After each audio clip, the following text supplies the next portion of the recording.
지금 사순절이라는 이야기를 여러분 많이 들으실 겁니다. 근데 여러분들이 이 사순절 기간 동안 제가 항상 여러분들에게 그 사순절에 대해서 한 번씩 설명을 하는데요.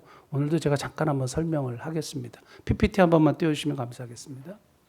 그 사순절은 영어로 렌트라고 하는데요.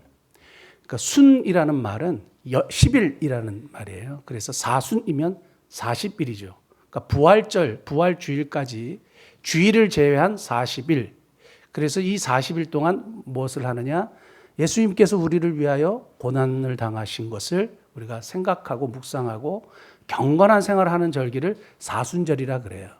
그래서 타 교단에서는 이 사순절을 굉장히 소중하게 생각하고 지킵니다. 로마 카톨릭 그리고 성공회 그리고 통합 측 뭐 이런 교단에서는 굉장히 사순절을 강조하죠. 그다음에 넘겨주십시오. 2023년 올해의 사순절은 2월 22일입니다. 제2의 수요일. 그래서 종종 한국에서도 이렇게 볼 수가 있는데 여기다가 이렇게 재를 갈아가지고 이마에다 이렇게 십자가를 해요. 수요일 날 모여가지고 예배 시간에. 그래서 이 표시는 뭐냐면 내가 예수님의 고난에 동참하겠다. 그리고 내가 이 기간 동안 경건하게 살겠다. 저 옛날에 이 사순절이 뭔지 이걸 잘 몰라가지고 이교도 집단인 줄 알았어요. 그런데 우리 개신교 안에서도 이 일들을 하시는 이제 목사님들이나 교회들이 있습니다.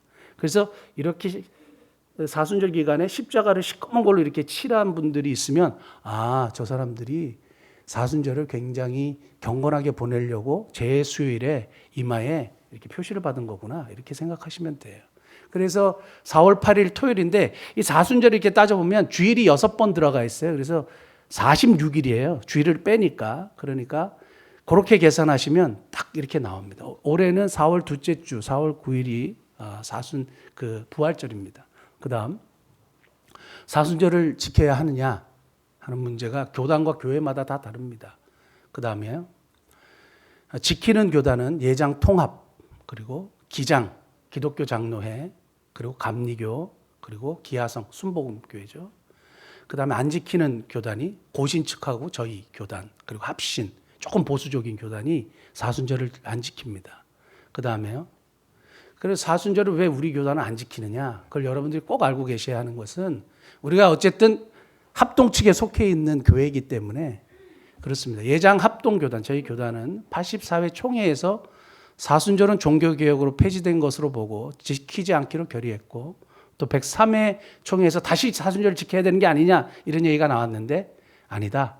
84회 총회에서 결론 내린 것을 그대로 지키는 것이 맞다. 이렇게 해서 우리 합동교단은 사순절을 지키지 않습니다. 그래서 사순절 이런 얘기를 좀 잘 안 하죠. 대신 고난주간 일주일 동안을 굉장히 이제 소중하게 생각을 합니다. 그 다음에 절기는 그리스도를 상징하는 모형인데 그리스도가 오심으로 모든 것이 성취되었다고 보기 때문에 사순절을 지키지 않는다. 이렇게 이제 보통 얘기를 하고요. 세 번째, 초대교회에서는 사순절에 대한 기록을 찾을 수가 없고 그리고 주일이 성도들이 하나님을 예배하는 유일한 날로 지켰기 때문에 주일 성수의 개념이 여기서 나왔습니다. 그래서 주의 날이 유일한 절기의 날이다. 그래서 주일을 잘 지키는 것이 더 옳다. 이제 이렇게 이야기를 했습니다. 넘어가겠습니다.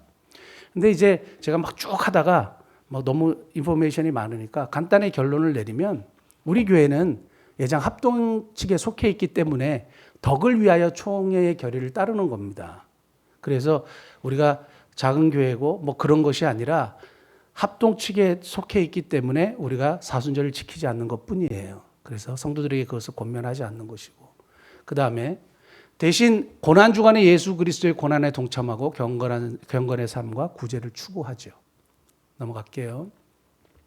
그러나 사순절의 그 본래의 의미를 생각하고 경건하게 보내는 것은 유익한 일입니다. 유익한 일이에요. 그래서 사순절을 경건하게 지키고자 하는 교회와 성도들을 비판하지 말아야 되죠. 그렇게 열심히 사순절을 지켜서 경건한 생활을 하겠다고 하는데 저 사람들 왜 사순절을 지켜? 이렇게 함부로 이야기하시면 안 돼요. 그 다음에 사순절을 지키는가 않는가의 문제는 본질적인 문제가 아니기 때문에 그것이 신앙의 척도가 될 수가 없어요. 저는 개인적으로 여러분들이 사순절을 지킨다고 한다면 굉장히 권면드립니다. 그래서 본인들이 사순절을 예수님의 고난을 묵상하고 지키는 것 좋다고 봅니다. 그런데 그러니까 우리가 사순절을 지키느냐 안 지키느냐 이게 굉장히 중요한 문제는 절대 아니에요. 다만 우리가 합동교단에 속해 있기 때문에 사순절을 강조하지 않는 거다. 이렇게 이해하시면 되겠습니다. 그 다음에 없죠, 전사님? 네. 그렇게 이 사순절은 이렇게 진행되고 있는데 오늘이 사실 사순절의 첫 번째 주일이에요. 그렇게 여러분들이 알고 계시고 타 교회에서는 이 사순절을 강조하고 하는데 우리 교회에서는 하지 않는 이유가 우리 교회 교단이 합동치이기 때문이구나 이렇게 이해하시면 되겠습니다. 자, 예전에 한번 제가 생각해 보라고 한번 말씀드린 예화가 하나 있는데 오늘도 한번 생각을 한번 해보십시오. 아마 기억이 안 나는 분들도 계실지 모르는데요. 뉴욕에 한 교회 앞에 술집이 있었어요. 술집이 있어가지고 이 술집 때문에 교회가 되게 스트레스를 많이 받는 거예요. 술집 시끄럽잖아요. 그 예배드리고 막 그러는데 막 시끄럽고 막 교회 술 먹고 들어오는 사람도 있고 막 이러니까 교회에서 저 술집이 좀 없어졌으면 좋겠다 이런 생각을 한 거예요. 그래서 성도들이 모여가지고 기도회 때마다 성령의 불로 태워주시옵소서 뭐 이렇게 기도를 한 거예요. 저 술집이 좀 이렇게 없어지도록 하나님 도와달라고 이제 기도를 했는데 진짜 그 술집에 불이 난 거예요. 불이 났어요. 그 술집에 불이 났는데 문제가 뭐냐면 그 술집 주인이 교회를 상대로 고소를 했어요. 교회 때문에 술집에 불이 났다. 이렇게 얘기한 거예요. 그러니까 고소를 하니까 법정에 서게 되죠. 법정에 섰어요. 법정에 섰는데 이 연유가 어떻게 되냐 물을 거 아닙니까? 그러니까 이제 교회 대표, 목사님인지 장로님인지 그건 잘 모르겠어요. 교회 대표에게 질문해요. 저 지금 고소한 내용이 사실이냐? 이렇게 물어봤더니 사실이다. 우리가 기도한 건 사실이다. 근데 토를 딱 단 거예요. 우리가 그렇게 기도한 건 사실인데 하나님이 그렇다고 거기다 불을 내시겠냐? 이렇게 얘기한 거예요. 그러니까 이제 고소한 측에서는 저 교회에서 항상 성령의 불로 태워달라고 기도했다. 성령의 불로 태워달라고 기도했다. 그걸 내가 들었다. 지금도 시인하지 않느냐. 그렇기 때문에 교회가 배상의 책임을 져야 된다. 이렇게 얘기를 했어요. 근데 교회에서는 그렇다고 하나님이 거기다 불을 내시겠냐? 아니라 이거예요. 그러니까 재판관이 그걸 딱 듣더니 어떻게 결론을 내렸냐? 술집 주인은 신앙이 없지만 하나님을 믿고 기도의 능력을 믿으니 천국에 가서 하나님께 보상을 받으라고 이렇게 얘기를 했다. 신도 대표는 하나님도 믿지 않고 기도의 능력도 믿지 않으니 앞으로는 더 이상 기도하지 말고 신앙생활 제대로 하지 말고 뭐 이렇게 살아라 이렇게 뭐 판결을 내렸다는 거예요. 여러분 어떻게 생각하세요? 만약에 우리가 열심히 기도했어요. 그 진짜 불이 나서 술집이 망해버렸어. 그럼 여러분 이걸 우와 기도 응답이다 이렇게 얘기하지만 막상 돈의 문제가 걸려 있잖아요. 네? 만약에 그걸 시인해버리면 뭘 해야 돼요? 보상해줘야 되죠. 돈의 문제가 걸리면 사람들이 신앙 고백과 진짜 현실 속에서 뭘 선택하느냐 이거예요. 기도의 능력은 믿는데 이상하게 현실적인 문제가 뭐가 걸리면 오히려 기도의 능력을 부인하는 그런 모습을 우리가 나타내 보인다 이 말이에요. 사랑하는 성도 여러분, 기도의 능력을 믿으십니까? 네, 기도의 능력을 믿죠. 그렇다면 저는 오늘 본문 말씀을 통해서 여러분 그 기도에 대한 이야기를 또 한 번 더 하려고 하는데요. 야고보서는 행함이 있는 믿음을 이야기하는 성경이에요. 그래서 행동하는 믿음이 진짜 믿음이다. 우리 성경 한번 찾아볼게요. 야고보서 2장 26절. 영혼 없는 몸이 죽은 것 같이 행함이 없는 믿음은 죽은 것이다. 이렇게 되어 있습니다. 영혼이 없는 몸이 죽은 것 같이 행함이 없는 믿음은 죽은 것이다. 그래서 야고보서의 핵심은 뭐냐 하면 행함이 있는 믿음을 가져라 이렇게 얘기해요. 그런데 그 결론, 모든 글의 맨 마지막은 뭡니까? 결론이에요. 결론에 뭘 얘기하느냐? 기도를 얘기해요. 행함이 있는 믿음의 결론은 뭐예요? 기도하는 거예요. 그러니까 우리가 신앙생활하고 행동하고 누구를 돕고 구제하고 이런 모든 것의 핵심이 뭔지 아세요? 기도하는 거예요. 그러고 보니까 야고보서의 시작도 기도에 대한 이야기를 하고 중간에도 기도에 대한 이야기를 하고 마지막에도 기도에 대한 이야기를 해요. 알고 보니까 이 야고보 사도가 예수님의 동생이거든요. 근데 이 야고보 사도가 예수님을 진짜 하나님의 아들로 믿고 난 이후에 야고보 사도가 초대교회 지도자가 됩니다. 예루살렘 교회 지도자가 되는데 이분에게 별명이 있었어요. 낙타 무릎이요. 그래서 야고보 사도가 기도한 그 예배당 밑에는 꺼져 있었대요. 그리고 야고보 사도의 무릎은 낙타 무릎처럼 이렇게 굳은 살이 엄청 많이 박혔대요. 그 저쪽 중동 지방에 가면 낙타들이 어떻게 쉬어요? 무릎을 꿇고 쉬잖아요. 그래서 이 낙타의 무릎을 보면 굳은 살이 어마어마하게 이렇게 붙어 있거든요. 야고보 사도의 별명이 낙타 무릎이었다는 거예요. 그러니까 이 낙타 무릎이라는 별명을 가진 기도를 많이 했던 야고보는 행동하는 믿음을 이야기하면서 그것의 핵심, 결론이 뭐냐? 기도를 병행해야 된다 이거예요. 행동하는 신앙만 가지면 되는 것이 아니라 그 모든 일의 기본에 백그라운드에 뭐가 있어야 된다? 기도가 있어야 된다 이거예요. 그래서 항상 기도하는 것 굉장히 중요합니다. 그래서 제가 오늘 여러분들에게 나누고 싶은 말씀이 그거예요. 행한 믿는 믿음의 결론은 기도하는 것인데 도대체 뭘 기도하는 거냐라는 것을 여러분들과 좀 나누고 싶습니다. 자, 13절 우리 한번 볼까요? 13절. 너희 중에 고난당하는 자가 있느냐? 그는 뭐요? 기도할 것이요. 이게 첫 번째 나오는 기도에 대한 이야기고요. 그 다음에 14절. 너희 중에 병든 자가 있느냐? 그는 교회 장로들을 청할 것이요. 그들은 주의 이름을 위하여 기름을 바르며 뭐라라고요? 그를 위하여 기도할지니라. 처음에는 고난 당하는 자가 기도하라 그랬고, 두 번째는 그를 위하여 기도하라 그랬고, 세 번째 16절에 나와 있습니다. 그러므로 너희 죄를 서로 구하며 병이 낫기를 위하여 뭐 하라고요? 서로 기도하라. 세 가지 기도의 방법이에요. 고난은 당하는 스스로 자신이 하나님께 기도해야 되고, 두 번째는 그를 위하여 성도들이, 교회 지도자들이 기도해야 되고, 교회가 기도해야 되고, 세 번째는 서로 기도해야 되고, 내가 그를 위하여 그는 나를 위하여 서로 기도해야 되고 하는 거예요. 그래서 기도는 이렇게 하는 것이구나 라는 것을 깨닫게 되고 여러분들에게 함께 나누고 싶은 겁니다. 첫 번째, 고난당하는 자가 기도하는 거예요. 우리가 그를 위하여 기도도 하지만 그가 먼저 하나님 앞에 기도하는데, 여기서 이제 고난당한다는 말을 찾아보니까 이거예요. 카코파테오라는 단어인데, 이 단어를 살펴보니까 어떤 특정한 고난을 얘기하는 것이 아니라 모든 종류의 고난을 다 얘기하는 거예요. 그러니까 초대교회에 이 야고보 사도가 누구에게 이 편지를 썼냐 하면 흩어져 있는 성도들에게, 전 세계에 흩어져 있는 성도들에게 이 야고보서를 쓴 거거든요. 그러니까 오늘날로 따지면 오늘 살아가는 저와 여러분들에게도 이 말씀이 적용되는 거예요. 그러니까 우리에게 주시는 말씀은 뭐냐면, 흩어져 사는 성도들이 열심히 복음을 가지고 제대로 살았던 성도들이 있는 반면에 세상과 이렇게 좀 타협하면서 사업도 하면서 돈을 많이 번 성도들도 있는 거예요.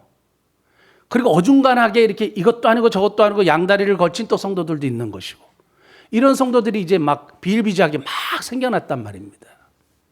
그러니까 욕심을 부리다가 어려움을 당하는 사람들이 있어요. 그 고난을 당하는 사람이 있어요. 자기 욕심 때문에 생기는 고난이 있는 거예요. 그 다음에 예기치 않는데 병이 찾아온 거예요. 예기치 않는데 병이 찾아오잖아요, 지금도요. 그러니까 이게 나의 잘못 때문인지 뭐 때문인지 막 애매히 받는 고난이 있는 거예요. 애매히 받는 고난이 있는 거예요. 그 다음에 적극적으로 전도자들이 열심히 선을 행하고 복음을 전하고 좋은 일을 했는데, 선한 일을 했는데 고난을 당하는 거예요. 핍박도 받고 어려움도 받고 살림이 어려워지고 뭐 이런 고난을 당하는 거예요. 이런 모든 종류의 고난을 다 이야기하는 겁니다. 그러니까 이런 고난을 당할 때 뭘 해라? 기도해라 이거예요. 근데 이 기도하라는 것은 세 가지 의미로 생각할 수 있어요. 기도해라 의미가 그냥 가만히 그냥 무조건 기도만 하면 되느냐? 그게 아니라 어떻게 기도할 거예요? 세 가지의 의미를 갖고 있는데, 첫 번째는 하나님을 찾는 거예요. 기도는 하나님을 찾는 거예요. 왜냐하면 당시에 흩어져 있는 성도들이 어떤 고난을 딱 당할 때 특히 자기의 욕심으로 인하여 생겨진 고난이나 문제를 어떻게 풀었느냐? 사람을 찾았어요. 사람에게 도움을 구하고. 그래서 이 문제를 해결할 수 있는 사람을 자꾸 찾다 보니까 하나님을 찾지 않는 거예요. 우리도 마찬가지예요. 어떤 문제가 딱 발생하면 뭐부터 생각하느냐? 병원을 찾고 사람을 찾고 능력 있는 사람을 찾고 하죠. 근데 그래야 돼요. 그러나 이것이 우선순위가 아니에요. 하나님을 먼저 찾는 거예요. 기도는 하나님을 먼저 찾는 거예요. 사람을 찾는 게 아니에요. 그때 하나님이 지혜를 주시고 또 사람을 찾게 되면 하나님께서 도와주시는 거죠. 그런데 우리가 우선순위를 사람을 찾고 나의 문제를 해결할 수 있는 사람을 찾고 전화하고 막 난리를 치고 백을 찾으면 여기서 해결되는 게 아니에요. 기도는 하나님을 먼저 찾는 거예요. 두 번째는 뭐냐면 고난을 당하는 자가 기도할 때 뭘 하는지 아세요? 하나님께 묻는 거예요. 기도는 하나님께 묻는 겁니다. 기도는 그냥 막 하나님 도와주시고 날 치료해 주시고 하나님 이걸 해 주시고 저걸 해 주시고 이 문제를 이루어 주시옵소서 하는 게 아니고요. 하나님께 묻는 거예요. 제가 그 혈액암 진단을 딱 받았을 때 밖에 딱 나와가지고 제가 뭘 했냐면 하나님, 제가 한 사람의 크리스찬이고 한 사람의 목사고 예수 그리스도를 구주와 주님으로 영접한 하나님의 자녀인데 내가 이 문제와 지금 이 이야기를 듣고 내가 어떻게 하기를 원하십니까? 하고 내가 질문을 했어요. 그때 제 머릿속에 딱 처음에 번뜩하고 이렇게 생각난 인물이 누구라 그랬습니까? 에스더라 그랬어요. 에스더가 원치 않는 상황을 만나게 되잖아요. 그래 끌려가잖아요. 그래 끌려가가지고 그 결국에 왕비가 되지만 원치 않은 상황을 만났을 때 에스더가 뭘 했느냐? 적극적으로, 긍정적으로, 진취적으로 자기가 원하지 않는 수동적인 상황에서 그래서 나사 헤세드, 나사 헨 유일하게 에스더에서만 등장하는 단어예요. 그게 뭐냐면 자기가 수동적인 상황과 원치 않은 상황에서 적극적으로 행동하고 긍정적으로 행동해서 뭘 이끌어내요? 하나님의 은혜를 이끌어내는 거예요. 그래서 그 생각을 딱 한 거예요. 그러니까 우리가 고난을 당할 때 고난을 당하는 자가 어떻게 기도하는 거예요? 하나님께 묻는 거예요. 성경 한번만 찾아볼게요. 역대상 10장 13절. 이스라엘의 초대왕 사울의 죄를 세 가지로 뽑습니다. 첫째, 사울이 죽은 것은 여호와께 범죄하였기 때문이라 그가 여호와의 말씀을 지키지 아니하고, 이게 첫 번째요. 두 번째는 또 신접한 자에게 가르치기를 청하고, 하나님을 찾지 않았어요. 신접한 자를 찾았어요. 그 다음에 세 번째, 여호와께 묻지 아니하였습니다. 기도 안 했다 이거예요. 하나님 앞에 묻지 않아요. 그러니까 보면 하나님께 물을 것 같은데 하나님 앞에 잘 안 물어요. 그리고 자기가 원하는 것만 구해요. 기도는 하나님께 묻는 겁니다. 그래서 결국에는 여호와께서 그를 죽이시고 나라를 넘기셨어요. 기도하지 않고 묻지 않는 자를 통해서 하나님이 계속 하나님의 일을 하시지 않아요. 중요한 것은 기도는 묻는 겁니다. 하나를 더 볼게요. 이사야 30장 2절. 이스라엘 백성들을 정확하게 또 진단하는 내용인데 그들이 바로의 세력 안에서 스스로 강하려 하며 애굽의 그늘에 피하려 하여 애굽으로 내려갔을 때 뭐라고요? 나의 입에 묻지 아니하였더라. 스스로 모든 걸 해결하려고 하죠. 스스로 모든 걸 해결하려고 하죠. 스스로 강하려고 하죠. 그리고 힘 있는 애굽을 의지하죠. 애굽은 언제든지 세상을 상징합니다. 조태성 목사님 지난번 설교에도 그런 말씀하셨죠. 애굽은 절대적으로 세상을 상징하거든요. 그러니까 사람들은 문제가 있거나 뭘 할 때 강해지려고 할 때 누구를 의지해요? 세상을 의지해요. 그 세상의 도움을 청해요. 그런데 하나님께 묻지 않는 거예요. 기도는 하나님께 묻는 겁니다. 그래서 하나님으로부터 응답을 받고 행동하는 거죠. 여러분들의 기도를 한번 쭉 돌아보세요. 막 나의 원하는 거를 기도하는데 거기에 질문이 있는지, 하나님의 뜻을 구하는 것이 있는지, 하나님이 원하시는 것이 무엇인지 한번 질문하는 것인지 물어보십시오. 생각해 보십시오. 기도는 하나님을 찾는 것이고 하나님께 묻는 겁니다. 그 다음에 세 번째는 뭐냐면 기도는요, 남 탓하고 세상을 의지하는 것이 아니에요. 고난을 당할 때 사람들이 일반적으로 당시의 초대교회 교인들이나 지금의 성도들도 동일하게 보여지는 게 있어요. 고난을 당할 때 남 탓하고 세상 탓하고 신세 탓하고 환경 탓해요. 자기에게 문제가 있다고 생각하지 않아요. 기도는 결국에는 남 탓하고 세상 탓하고 환경 탓하고 여러 가지 여건 탓하고 하는 것이 아니라 자기를 돌아보는 거예요. 우리 성경에 보면 특별히 역대하 6장에 보면 제가 옛날에 말씀 여러 번 드린 적이 있는데 얼라 삶아 먹는 이야기 있잖아요. 아이를 삶아 먹는 말도 안 되는 일이 일어나요. 그때 왕이 뭐라 하는지 아세요? 그거 보고 엘리사 죽여버려야 되겠다. 엘리사를 죽여버려야 되겠다. 엘리사의 목이 오늘 뭐 있으면 여호와의 사심을 가리켜 맹세하노니 절대 뭐 이런 일이 없겠다. 뭐 그러면서 엘리야의 목을 쳐버리겠다는 거예요. 갑자기 엘리사의 목을. 이 모든 문제의 근원이 누구에게 있느냐? 엘리사에게 있다 이거예요. 왜 갑자기 엘리사입니까? 사람들은 이 문제 앞에 자기의 잘못과 자기의 연약함과 자기의 죄를 돌보지 않고 항상 남 탓하기 바쁘고 상 탓하기 바빠요. 기도는 남을 보는 것이 아니라 뭐야? 자신을 보는 거예요. 자신의 문제를 발견하게 되고 자신의 잘못을 인정하고 그때부터 회복이 시작되는 겁니다. 그래서 기도는 하나님을 찾는 것이고 기도는 하나님께 묻는 것이고 기도는 자기 자신을 발견하는 거예요.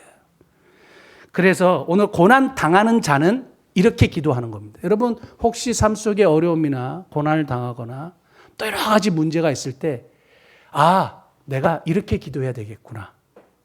하나님을 찾는 것이구나. 그리고 하나님께 묻는 것이구나. 이 기도를 통해서 남을 보는 것이 아니라 나를 발견하는 것이구나. 깨닫게 되는 복된 은혜가 있기를 바랍니다. 자, 두 번째는 14절이에요. 14절. 5장 14절.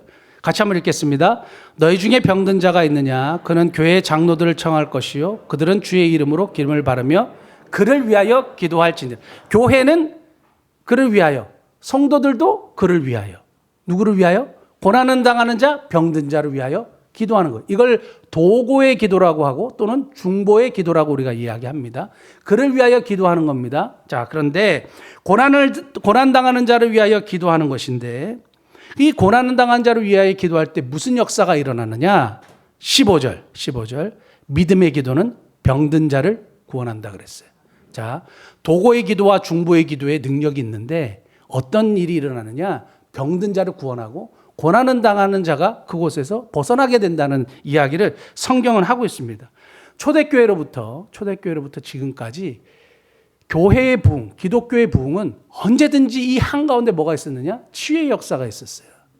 하나님이 사람을 살리시는 기적의 역사가 있었어요. 고치시고 눈앞에 정말 안진뱅이가 일어나는 일이 정말로 일어나는 거예요. 평생 눈을 못 보던 사람들이 정말 눈을 떴단 말이에요. 그 기적을 보고 안 놀랄 사람이 세상에 어디 있겠습니까?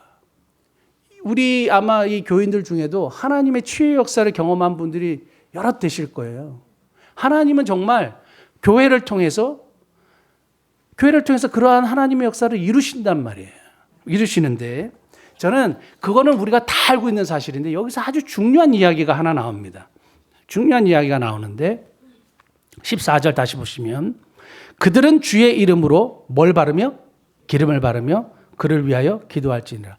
로마 카톨릭은 은혜의 수단, 구원을 받기 위하여 은혜의 수단을 7성례로 이렇게 정했어요. 우리는 성찬과 세례 두 가지만 하잖아요. 카톨릭은 7가지를 해요. 유아세례, 견진성사, 고해성사, 결혼성사, 그리고 나중에 종부성사가 이제 병자성사로 바뀌었는데요. 여기서 뭘 이분들이 찾았냐 하면 종부성사야. 지금은 병자성사라 그래요. 그래서 죽은 사람들이 죄 씻음을 받아서 이제 깨끗하게 되고 하나님 앞에 제대로 가야 된다고 해서 그 죽은 자, 이게 병든 자를 찾아가서 뭘 하냐면 기름을 발라요. 기름을 바르고 기도해 줘요. 그래서 이거를 병자성사라고 이름을 받겠습니다. 옛날에 종부성사라 그랬는데. 그런데 이게 종부성사의 근거가 되는 말씀이다 이렇게 얘기했는데 중요한 건 뭐냐면 마가복음 6장 13절 한번 볼까요? 마가복음 6장 13절. 성경 한 번만 있습니다. 많은 귀신을 쫓아내며 많은 병자에게 뭘 했어요? 기름을 발라 고치더라. 자, 기도하고 축사하고 그다음에 기름을 발라 고쳤다는 얘기는 뭐냐 하면 기도도 하고 치료의 행위도 했다 이 얘기예요. 다시요. 기도도 하고 치료의 행위도 했다 이거예요. 우리 교회에서 한동안 한쪽으로 치우치고 잃어버렸던 것이 뭐냐면 균형 잡힌 기도예요. 이게 뭐냐면 기도만 해서 낫겠다 이런 쪽으로 너무 많이 쏠려갔죠. 이제 지금은 많이 돌아왔습니다. 그래서 기도와 뭘 같이 해요? 치료의 행위를 같이 하는 거예요. 우리가 병원만 의지하는 것이 아니라 하나님께 기도하고 하나님을 의지하는 것이 우선이죠. 그리고 병원의 도움을 받는 것이죠. 근데 제가 얼마 전에 아는 그분에게 직접 들은 건 아니고 그분과 친한 분에게 들었는데 제가 아는 선교사님이에요. 근데 그 선교사님이 딸이 갑상선암이래요. 갑상선암 진단을 받았는데 그 어머니 선교사님이 수술 안 한다 그랬대요. 그 왜 안 한다 그래요? 그랬더니 기도로 고친다 그랬대요. 아직도 그런 생각을 가진 분이 존재한다는 거예요. 정말 깜짝깜짝 놀라겠어요. 기도하고 병원에 가서 치료를 받아야 될 거 아니에요. 이게 왜 한쪽으로만 치우치는지 모르겠어요. 여러분들은 이 균형 잡힌 신앙을 가지셔야 돼요. 도움을 받으셔야 돼요. 예. 하나님께 기도하고 또 세상적인 병원의 치료도 받으셔야 되죠. 같이 병행하는 겁니다. 성경은 그런 균형 잡힌 기도에 대해서 우리에게 분명하게 말합니다. 자, 교회에서 그를 위하여 기도하는데 그냥 기도만 하는 것이 아니라 권면하죠. 치료를 받으시고 그리고 도움이 필요한 것 받으시고 하는 이 균형 잡힌 것을 같이 하라고 분명하게 우리에게 얘기해 주고 있습니다. 그 한국교회 초창기 때 스코틀랜드 선교사 맥킨타이어라는 분이 있어요. 이분이 만주에서 누구를 만나냐 하면 31살에 장티푸스 걸려가지고 완전히 이제 이렇게 인삼장사하다가 장티푸스 걸려갖고 죽어가는 서상륜이라는 분을 만나요.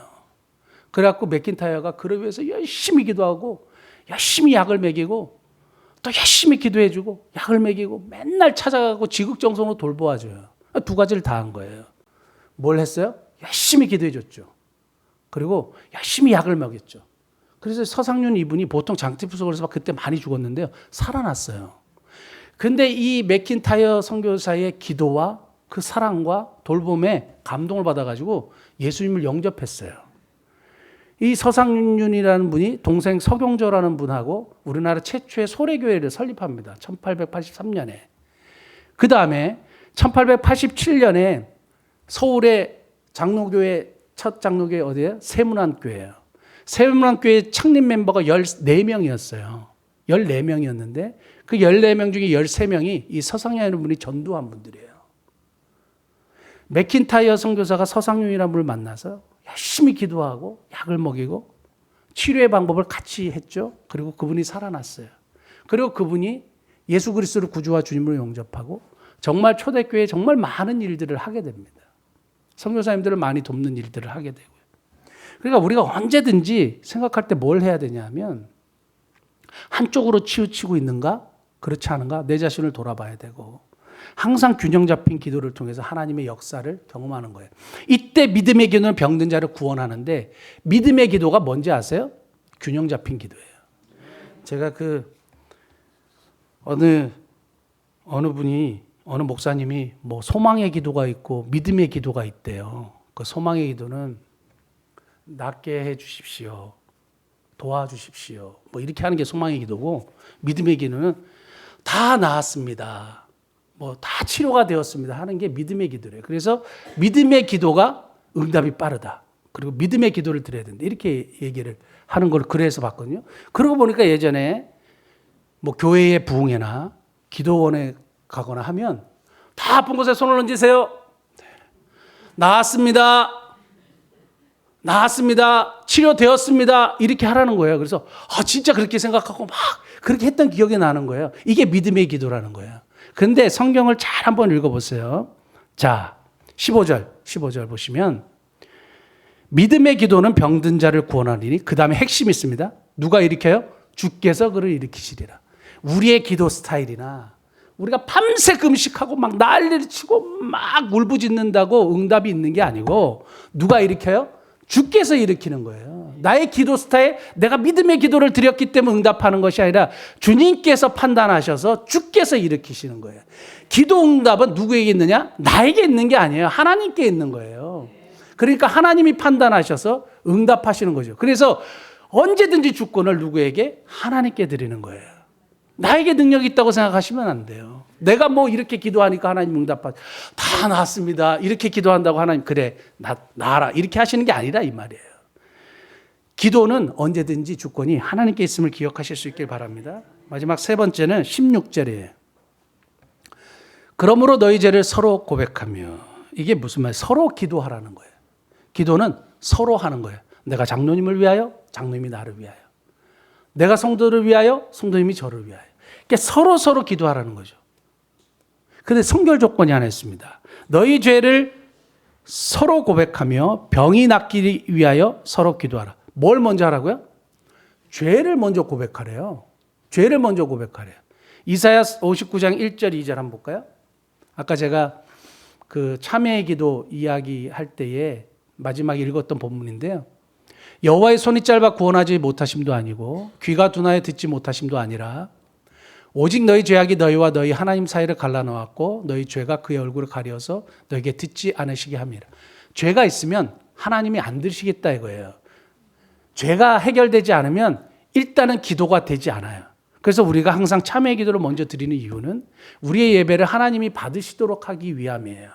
죄의 문제가 먼저 해결되지 않으면 하나님과의 소통이 이루어지지 않는다니까. 하나님이 귀가 짧아서 듣지 않으시고 뭐 손이 짧아서 구원하지 못하신 게 아니라 죄 때문에 하나님이 역사하지 않는 거예요. 그래서 항상 죄의 문제가 먼저 해결돼야 된다고 성경은 이야기하는 겁니다.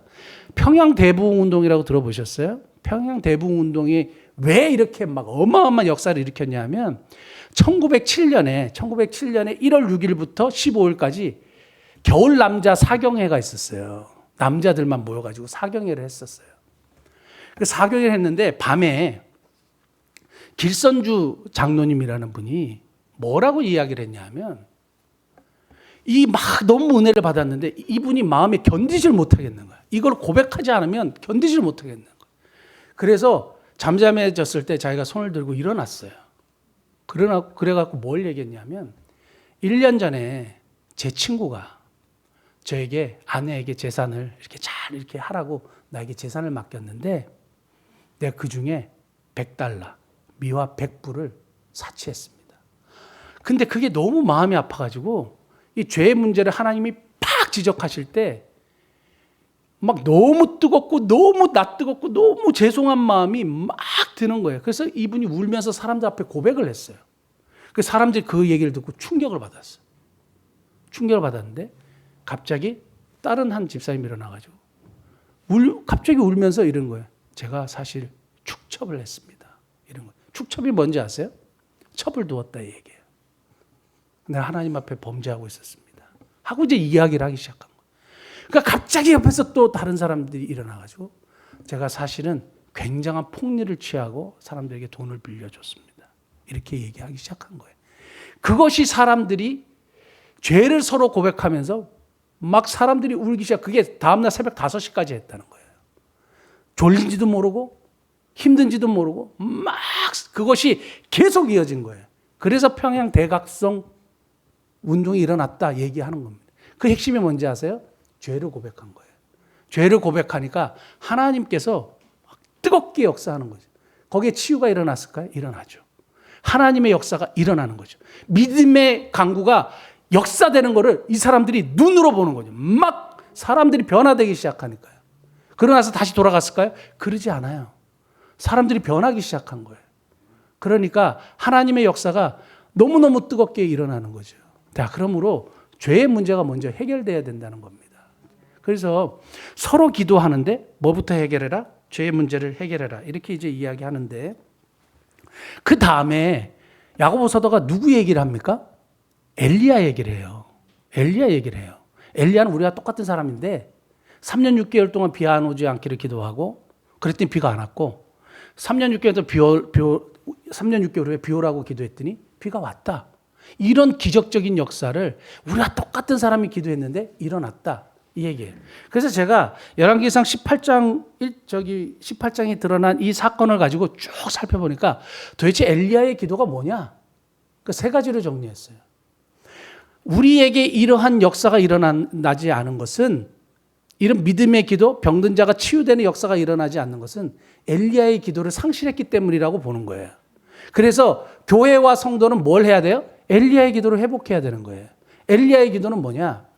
엘리야가 하나님이 원래 엘리야를 통해서 3년 6개월 동안 내 말이 있지 않으면 이 땅에 비가 내리지 않을 거다 이렇게 얘기했어요. 그 이후에 엘리야가 혜성처럼 나타나서 바알 선지자들하고 아세라 선지자 850대 1로 싸우잖아요. 그리고 나서 엘리야가 선포를 합니다. 이제 비의 소식이 있습니다. 이렇게 이야기를 해요. 그리고 나서 뭘 하는지 아세요? 기도해요. 어떻게 기도하느냐? 무릎을 꿇고 머리를 무릎 사이에 넣었다 그랬어요. 그리고 막 비를 주시도록 기도했어요. 하나님의 약속이 있는데 그럼에도 불구하고 뭐예요? 간절히 기도해요. 뭘 위해서? 비가 오기를 위해서. 하나님의 약속이 있음에도 불구하고 비가 오기를 위해서 머리를 무릎 사이에 넣고 간절히 기도했다 그랬어요. 엘리야의 기도의 특징 첫 번째는 뭐냐면 간절한 기도예요. 아마 목사님들은 다 해보셨을 거예요. 장로님들도 다 해보시고 권사님들도 해보셨는지 모르겠지만 엘리야의 기도하면 다 자기 머리를 무릎에 한번 넣어봐요. 저도 여기서 항상 엘리야 생각하면 한번 넣어봐야지. 그리고 끝까지 이렇게 넣어보는데 그게 잘 안 돼요. 그러니까 이렇게 기도를 했다는 것은 굉장히 간절하게 엎드려서 하나님 앞에 기도했다는 얘기거든요. 간절한 기도인데 요즘에 우리들의 기도를 보면 간절하지 않고 어때요? 간단해요. 굉장히 간단해. 그리고 간절함이 사라졌어요. 그러니까 간절함을 회복해야 되죠. 언제든지 간절한 기도를 통해서 하나님이 역사하시는 걸 보게 됩니다. 여러분 간단한 기도에서 좀 간절한 기도로 좀 넘어가실 수 있길 바라요. 기도가 너무 짧은 것 같아요. 조금만 더 간절하게. 우리가 뭐 길게 기도할 필요는 없지만 간절하게 기도할 필요는 있죠. 그 다음에 두 번째를 보면 사환을 계속 보내요. 사환을 몇 번까지 보낸지 아세요? 7번까지 갔다 오라 그랬어요. 갔다 와봐. 혹시 비의 징조가 있는지. 없는데요. 또 갔다 와봐. 없는데요. 그리고 또 간절히 기도하고 또 갔다 와봐. 없는데요. 7번까지 갔다 오라 그랬어요. 이건 뭐냐 하면요. 포기하지 않는 거예요. 기도를 간절하게 하고 포기하지 않는 거예요. 지속적이고 끈질긴 기도를 하는 거죠. 언제까지? 응답될 때까지. 마태복음 7장 7절에 구하라, 찾으라, 두드리라. 이 말씀의 그 원어를 보면요. 계속 반복이요. 언제까지? 받을 때까지. 찾을 때까지. 얻을 때까지. 그러니까 성경에서 계속 우리에게 얘기하시는 예수님의 기도도 포기하지 않는 기도예요. 언제까지? 응답될 때까지. 그러니까 남편의 영혼 구원을 위해서 포기하지 않고 기도하셔야 되고 누구의 어떤 문제를 위하여 기도할 때 아유 이렇게 기도했는데 안 되는 거 보면 안 되나 보다 하고 포기하시면 안 돼요. 우리가 계속 해야 되는 거죠. 그러면 손바닥만한 구름이 보입니다. 라는 소리를 듣게 되는 거예요. 그 다음에 비의 소식을 듣게 되는 거예요. 언젠가 근데 갑자기 막 구름이 먹구름처럼 막 오는 게 아니고요. 뭐예요? 손바닥만한 구름이 보입니다. 그리고 나서 오는 거예요. 자, 성도 여러분, 우리가 간절한 기도를 회복해야 되고 그 다음에 포기하지 않는 기도를 회복해야 돼요. 혹시 포기했다면 다시 이제 시작해야 돼요. 우리 자녀를 위해서 계속 기도하셔야 돼요. 안 되나 보다 기도 안 하는 분들은 오늘 회개하시고 다시 기도하셔야 됩니다.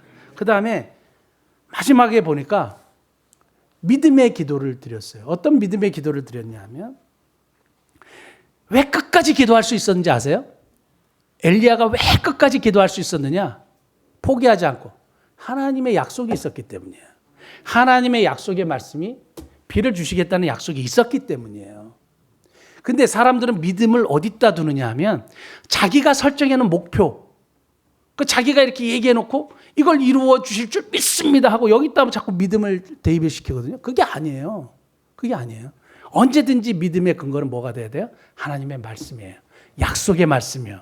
약속의 말씀을 믿고 기도하는 거죠. 그래서 믿음의 기도를 드림으로 하나님의 역사가 일어난 거예요. 우리가 세 가지 그 엘리야의 기도를 회복해야 되는데 세 가지입니다. 간절한 기도, 포기하지 않는 기도, 믿음의 기도. 믿음의 기도는 언제요? 언제든지 하나님의 약속의 말씀에 근거한 믿음의 기도를 드려야 하나님의 역사가 일어나는 겁니다. 자, 그러므로 우리가 엘리야의 기도를 회복하고 역사를 보는 교회 공동체가 되길 바라는데 이번에 여러분들이 정말 저를 위해서 기도해 주셔서 최장 그 CT 결과에 6개월간의 자유를 주셨다고 제가 나누지 않았습니까? 의료계에 종사하는 분이 저한테 카톡을 보내셔서 뭐라고 얘기했냐면 종양도 세포이기 때문에 자라나지 않는 것이 기적이다 이거예요. 여러분들이 안 자라게 해달라고 줄여달라고 기도하신 분들이 많잖아요. 저는 그게 그 기도의 응답이라고 봐요. 야 어떻게 왜 안 자랐지? 안 자랐지? 왜냐하면 제가 들었던 의사 선생님 이 세브란스 병원도 그렇고 서울대 병원도 그렇고 이분들이 환자가 많으니까 이 사람인지 잘 모르잖아요. 기억을 잘 못하잖아요. 근데 우리는 내 문제니까 잘 들었을 거 아니에요. 그럼 뭐라 그랬냐면 아무래도 다음에는 거의 수술을 하시는 게 맞을 것 같습니다. 일반적으로 자라게 되고 커지게 되니까 수술하는 게 맞습니다. 수술을 해야 될 것 같습니다. 이렇게 얘기했단 말이에요. 그것도 세브란스 병원에서도 그랬고 여기서도 그랬고 그 얘기를 전 들었단 말이에요. 그래서 뭐 수술하면 해야지 뭐 이런 생각을 가졌단 말이에요. 그런데 우리 열심히 기도했잖아요. 근데 종양도 세포인데 자라나지 않았다는 거예요. 그러니까 여러분들의 기도에 그리고 저의 기도에 하나님이 응답하신 것으로 감사하고 영광을 돌립니다. 믿음의 기도는 병든 자를 구원하고 우리의 간구는 역사하는 힘이 커요. 여러분 균형 잡힌 기도 하셔야 되고 엘리야의 기도를 회복하셔야 되고 하나님께 질문하고 내 자신을 돌아보는 기도를 통하여 하나님의 기도에 놀라운 역사들을 많이 경험하시는 복된 성도들 되시기를 예수님을 축복합니다. 기도하시겠습니다. 하나님 아버지, 행함 있는 믿음의 결론은 기도하는 것이라고 오늘 성경을 통해서 깨닫게 하신 것 감사합니다. 고난당하는 자가 기도해야 되고 그 고난하는 자가 고난을 당할 때 사람을 찾는 것이 아니라 하나님을 찾는 것이고 고난을 당할 때 하나님께 질문하는 것이고 고난을 당할 때 남 탓하지 않고 자신을 돌보는 것임을 우리로 하여금 깨닫게 하신 것 감사합니다. 또 교회와 성도들은 고난당하는 자를 위하여 기도하는 것이라고 했는데 기도만 할 뿐이 아니라 치료하는 행위를 병행하는 것을 깨닫게 하신 것 감사합니다. 하나님 아버지, 우리가 또 서로를 위하여 기도하고 나도 그를 위하여 기도하고 그도 나를 위하여 기도할 때 의인의 간구는 역사하는 힘이 크다고 했습니다. 무엇보다도 먼저 죄의 문제가 해결되는 은혜가 있게 도와주옵시고 엘리야의 기도를 회복하는 우리 성도들 될 수 있도록 도와주옵소서. 간절하게 기도하게 도와주시고 포기하지 않고 기도하는 기도 되게 도와주시고 말씀의 약속에 근거한 믿음의 기도를 드릴 수 있는 성도들 되게 하여 주옵소서. 예수님의 귀하신 이름으로 감사하며 간절히 기도하옵나이다. 아멘.